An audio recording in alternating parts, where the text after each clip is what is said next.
Hello guys, आज का video start करते हैं रामोन डिनो की अपडेट के साथ। एंड जैसा आपने थंबनेल देखा है, ये एक्चुअल में एक बहुत बड़ा क्वेश्चन रेस कर रहा है, क्योंकि रामोन लास्ट ईयर ही वेट कैप के मामले में थोड़ा फंस से गए थे। फर्स्ट वे इन में तो उन्हें रिफ्यूज ही कर दिया गया था कम्पीट करने से, और इस बार रामोन सिग्निफिकेंटली बिगर हैं। रामोन अपने वेट कैप से इस वक्त 15 से 20 पाउंड ऊपर हैं गाइस। और नोट करने वाली बात यह है कि इस बड़े हुए फ्रेम के साथ रामोन एक ज्यादा कंपेटिटिव फिजिक प्रेजेंट कर रहे हैं। I mean there is no doubt कि रामोन का फ्रेम बहुत ज्यादा फुलर एंड इवन रामोन की बैक गाइस वाइडर लग रही है, जो उन्हें इंप्रूव करने की जरूरत थी। और यही चीज चाहिए रामोन को, रामोन डिनो को। अगर कोई चीज डेंजरस बनाती है तो वो है उनके वर्क एथिक्स। रामोन का focus is second to none. ये हद से ज्यादा मूड है to be the champion and training just like that. बस रामोन को अगर कुछ लिमिट करता है तो वो है वेट की रिस्ट्रिक्शन। एंड एक्चुअल में गाइस रामोन को इस वक्त इतना हैवियर देखकर दो बातें फिटनेस इंडस्ट्री में बोली जा रही हैं। पहली बात कि या तो रामोन डिनो के लिए वेट कैप को हिट करना मुश्किल है इस बार, क्योंकि लास्ट ईयर आप अगर देखेंगे ही वाजंट दैट मैसिव अपने ऑफ सीजन में। उसके बाद भी रामोन को दिक्कत आई थी। और इस साल तो रामोन अपने हैवीएस्ट पर हैं, वो भी 15 वीक्स आउट में। और दूसरी बात ये गाइस कि जिस तरह के रामोन डिनो के वर्क एथिक्स हैं, वो कर भी लेंगे किसी तरह से weight cut,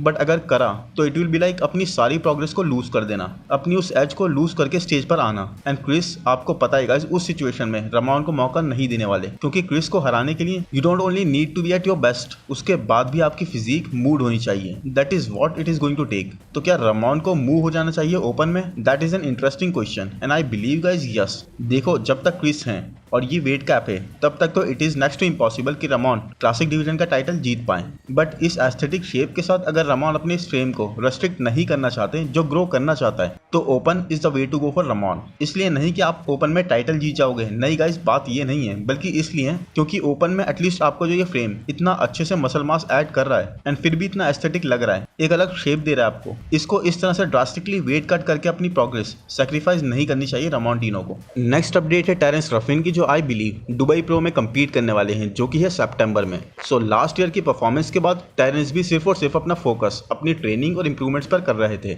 I mean who would have thought guys कि 2 बार क्रिस को फाइनल कॉल आउट में चैलेंज करने वाले टेरेंस रफिन लास्ट ईयर इस तरह से टॉप 3 से भी बाहर मूव हो जाएंगे। This thing did not come good to Terence. Last year इस तरह से टॉप 3 से बाहर मूव होने के बाद टेरेंस ने अपना फोकस पूरी तरह से अपनी ट्रेनिंग पर कर दिया, और currently Terence is getting ready for Dubai Pro. And Terence अपने रीसेंट पोस्ट में हमें बता भी रहे हैं कि किस तरह से उन्होंने अपने स्ट्रक्चर में चेंजेस करे हैं, अपनी ट्रेनिंग में चेंजेस करे हैं। यस, टेरेंस अभी पूरी तरह से कट नहीं है, क्योंकि उनका शो ऑलमोस्ट 7 वीक्स दूर है। उसके बाद भी गाइस आप सर्टेनली देख सकते हो कि टेरेंस के lats are even wider right now on this bulk of frame. And यहाँ से अगर टेरेंस कट करेंगे तो जो एक्चुअल बल्क या एक्स्ट्रा फैट विजिबल है वही जाएगा, और एक shredded Terence with wider lats with increased with and totally condition again एक थ्रेट बन जाएंगे रामोन डिनो के लिए एंड इवन उर्स केल्सिंस्की के लिए। लास्ट ईयर तो लास्ट मोमेंट पर टेरेंस को वेट कट करना पड़ा था, बट आई रियली डाउट कि इस बार टेरेंस ये गलती करने वाले हैं। इस बार he is going to be prepared, he is going to be improved. And जिस तरह की टेरेंस की पोजिंग है guys, I think one of the very top level posing, उसके साथ एक पीक टेरेंस रफिन डेफिनेटली एक बिगर रामोन डिनो को फिर से प्लेसिंग में बीट कर सकता है मिस्टर ओलंपिया में and come right next to Chris. बस क्वेश्चन यही है गाइस कि टेरेंस या रामोन, इन दोनों में से क्रिस के बाद कौन क्लासिक डिवीजन का स्टैंडर्ड बनेगा। नेक्स्ट अपडेट है गाइस सैमसन डॉडा की। एंड सैमसन मैन वर्ड्स नहीं है डिस्क्राइब करने को, जिस तरह से सैमसन इंप्रूव हुए हैं इस लास्ट ईयर से अब तक के पीरियड में। How much bigger he has gotten, कितना ज्यादा मैसिव हो गए हैं Samson Dauda. What is that man, this is some solid mass, और उसके बाद भी प्रोपोर्शंस काफी ज्यादा बैलेंस। ये side leg incredible guys. Samson ने इस पोस्ट में कैप्शन करा है, in the words of Thanos I am inevitable. Definitely एक on the way Ronnie Coleman जिस तरह के शेयर मास ये ऐड करते जा रहे हैं अपने फ्रेम पर। और वैसे तो गाइस मैंने रीसेंट वीडियो में बोला ही था कि टॉप 3 चेंज नहीं होंगे, बट ये पोस्ट देखकर आई डोंट नो मैन, बस इतना तो पक्का है कि टॉप 3 की प्लेसिंग के लिए और इवन टॉप 6 के लिए गाइस इस साल गलती की मार्जिन है ही नहीं, क्योंकि एक प्लेस जो अप और डाउन होगी उसमें बहुत ज्यादा बड़ा डिफरेंस नहीं होगा, बल्कि बहुत ही कम मार्जिन से डिसीजन और प्लेसिंग पूरी तरह से इंपैक्ट होगी। बस अगर सैमसन ऑन आ गए with an improved back, man this is going to be anybody's show, next level match this is.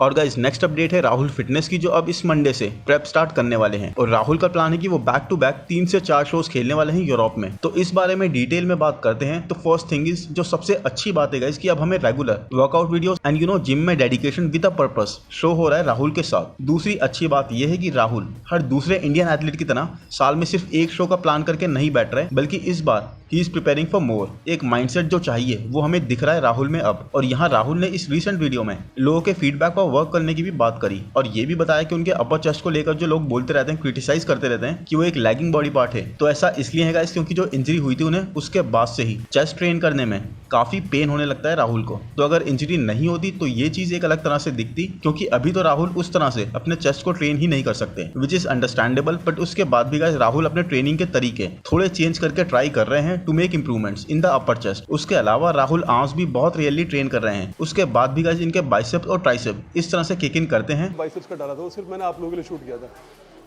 मैं कोई बाइसेप्स की ट्रेनिंग नहीं करता, कोई ट्राइसेप्स ट्रेन नहीं करता। 40 डेज हो गए। कोई भी ट्रेनिंग करता हूँ ना मैं, ये यार ट्रेंड हो ही जाते हैं। अभी ना करके भी ना 20 इंच का बाइसेप्स बताओ 40 दिन से मैंने करी नहीं है और मैंने नापा था 20 था पूरा। मैं खुद दुखी हूँ कि ये क्यों बढ़ रहे हैं। जिसको चाहिए उसके बढ़ते नहीं है और मेरे यार भाई बढ़े जा रहे हैं। मैं बड़ा परेशान हो गया हूँ। मुझे चाहिए नहीं भाई, मुझे पता है मैं फिजिकल एथलीट हूँ, मैं खुद परेशान हूँ, बताओ क्या करूँ। फिर राहुल ने ये प्रेप से पहले की एक फिजिक अपडेट दी जहां again Rahul is looking way dam bigger. So I think guys in 3-4 new shows को खेलने का जो डिसीजन लिया है राहुल ने, इट इज गुड और I should say it is amazing guys, क्योंकि इससे सबसे बड़ा जो फायदा होगा कि एक तो आप एक्सट्रीम लेवल ऑफ कॉम्पिटिशन से इंट्रोड्यूस हो जाओगे जिनका एक माइंडसेट ही डिफरेंट होगा। You will get to learn a lot of things. आपको स्टेज एक्सपोजर मिलेगा और आप जब एक अलग लेवल के कॉम्पिटिशन से कंपीट करते हो तो यू डेफिनेटली इंप्रूव। आपका माइंडसेट, आपकी वीकनेसेस, आपकी पोजिंग, हर एक चीज पर असर पड़ता है। तो I really am happy with his decision. बाकी वी विल कीप कवरिंग आगे भी। नेक्स्ट अपडेट है जेरेमी पॉटविन की and dam this back shot is incredible guys. The roundness, the detail, the thickness, just next level. और इस update को देखकर मेरे माइंड में एक चीज आ रही है गाइस, व्हाट इफ एरिन इस बार थोड़े से ऑफ आ जाए किसी भी रीजन से अगर एरिन ऑफ आ गए तो अगर एरिन को पूरी पिक्चर से हटाकर हम देखें तो कौन है सबसे ज्यादा केपेबल इस टाइटल को जीतने के लिए मेंस फिजिक के? क्या जेरेमी बॉन्डिया ये कर सकते हैं दोबारा या फिर ब्रैंडन हेंड्रिक्सन? वैसे इन दोनों को ही मैं कल के वीडियो में कवर करूंगा। Well I think Diogo Montenegro एक जबरदस्त बैठे हैं because of his insanely symmetrical and proportionate physique. Not to forget Erin को एक स्ट्रॉन्ग टक्कर दी थी डियोगो ने आर्नोल्ड क्लासिक में। या फिर आंद्रे, एक पीक्ड आंद्रे भी एक स्ट्रॉन्ग बैट हो सकते हैं, या फिर जेरेमी पॉटविन। इनके बारे में आईबीबी के कई जजेस कई बार बात कर चुके हैं गाइस। इनसेन प्रपोर्शंस इन एक much improved back with a crazy taper possible है गाइस जेरेमी के लिए भी। जजेस कहीं भी शिफ्ट हो सकते हैं, या फिर कॉरी मॉडिस जो एरिन की फिजिक को रेप्लिकेट करती है काफी हद तक, या फिर रायन टेरी, मैन, ये सभी नाम कहीं से भी कम नहीं है। और एक तरह से देखा जाए तो सब के सब मेंस फिजिक, जो ये दो वर्ड्स है ना, इनको अपनी फिजिक से, अपने लुक से जस्टिफाई कर सकते हैं। फिजिक में डिफरेंस है सबकी, बट उसके बाद भी they all are really great men's physique. किसी भी एक फिजिक को चुनकर स्टैंडर्ड बनाया जा सकता है। वेल अभी तो मैंने ये बात करी कि एरिन अगर ऑफ आ जाए। वेल अब दूसरी बात करते हैं, व्हाट इफ इस बार जजेस एरिन के ऑन आने पर भी स्टैंडर्ड पूरी तरह से चेंज कर दें। जजेस एक नॉर्मली एस्थेटिक बैक और मोर सिमेट्रिकल या स्मॉलर फ्रेम को स्टैंडर्ड बना दें। वेल इस डिवीजन में गाइस कुछ भी नहीं बोल सकते, कोई एक्चुअल बहुत ज्यादा डिफाइंड क्राइटेरिया ना होने की वजह से पॉसिबिलिटीज बहुत ज्यादा है और यही चीज इसे इंटरेस्टिंग भी बनाती है। नेक्स्ट बात करते हैं रीगन ग्राइम्स की, जो यूरोपा प्रो के लिए प्रेप कर रहे हैं और जहां रीगन ग्राइम्स का सामना होगा गुडविटो से और नेथन डियाशा से। सो काफी क्वेश्चन काफी टाइम से उठ रहे थे गाइस कि रीगन ने जो इतना गैप लिया है क्या उसमें इंप्रूव करा भी है, and he was being criticized too. तो रीगन ने रिसेंटली अपने इन कुछ पोस्ट के थ्रू उसका जवाब दिया है, जहां पर रीगन का बैकलैट स्पेड एक जबरदस्त बैकलैट स्पेड लग रहा है with a very tiny waist and ये एडिड थिकनेस। डैम, ये तो इवन रिलैक्स में भी विजिबल है गाइस। रीगन के एस्थेटिक्स हमेशा से ही अच्छे रहे हैं, इस बारे में कोई डाउट नहीं है। एंड अब ये साइड चेस्ट अगर आप देखोगे तो यस गाइस, काफी strong side chest pose with a Grenier look, बहुत ही ज्यादा एस्थेटिकली प्लीजिंग होने के साथ साथ Fuller and well developed muscles इस पोज में भी रीगन के प्रेजेंट हो रहे हैं। फाइबर्स भी आने स्टार्ट हो गए हैं which you can see in the dealt part. और अपर चेस्ट तो बहुत ही स्ट्रॉन्ग लग रहा है गाइस, एक Fuller, bigger and thicker side chest pose. ये शो भी गाइस एक बहुत ही अच्छा शो होने वाला है, क्योंकि गुडविटो की पूरी हाइप उनके साथ होगी एंड रीगन की बैक की थिकनेस एंड इवन ओवरऑल भी रीगन काफी डिफाइंड लग रहे हैं and bigger too. Now Regan एक रश करने वाले बॉडी बिल्डर नहीं है, बल्कि एक लंबी प्रेप करने वाले हैं एंड स्लोली खुद को डायल इन करते हैं टाइम देकर, and that is exactly what we are witnessing. So अब सितंबर में एक और अच्छा pro show you all are going to see. और ब्लेसिंग भी लास्ट शो के डिसअपॉइंटिंग रिजल्ट्स के बाद से और फाइनली न्यू कोच हायर करने के बाद से जल्दी से लग गए हैं प्रेप करने फॉर द नेक्स्ट शो, जो अप्रॉक्स 1 वीक में है टैंपा प्रो। और यही चीज अगर ब्लेसिंग पहले से कर लेते गाइस एक कोच को हायर, तो रिजल्ट्स बहुत बेहतर हो सकते थे। बट एक बात जो सबसे अच्छी हुई गाइस वो ये कि ब्लेसिंग ने विदाउट वेस्टिंग एनी टाइम बिल्कुल ही क्विक डिसीजन मेकिंग करी and with in 2 days hired a coach, but उसके बाद भी गाइस टैंपा में हंटर को बीट करना इस लास्ट परफॉर्मेंस के बाद से तो एक बहुत बड़ा ड्रीम जैसा लग रहा है, स्पेशली जब हंटर ऐसे दिख रहे हो।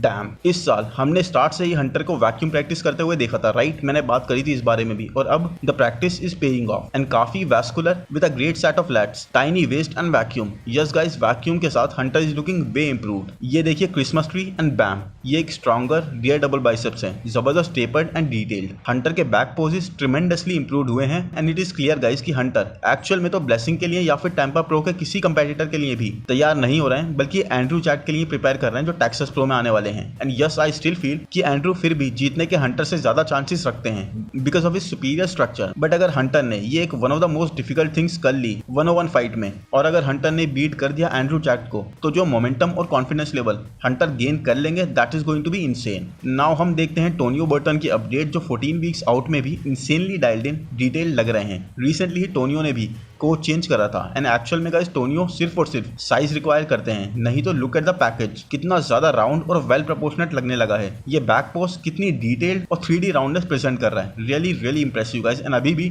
14 वीक्स हैं गाइस मिस्टर ओलंपिया में, 14 वीक्स, बहुत ज्यादा खुद को और भी ज्यादा कंडीशन और पील कर लेंगे टोनियो तब तक तो। आई होप गाइस ये वीडियो आपको पसंद आया होगा, पसंद आया है तो प्लीज लाइक कर दो, चैनल को सब्सक्राइब कर दो, नोटिफिकेशन बेल को दबा दो, इंस्टाग्राम पर फॉलो कर लो। Thank you, bye bye.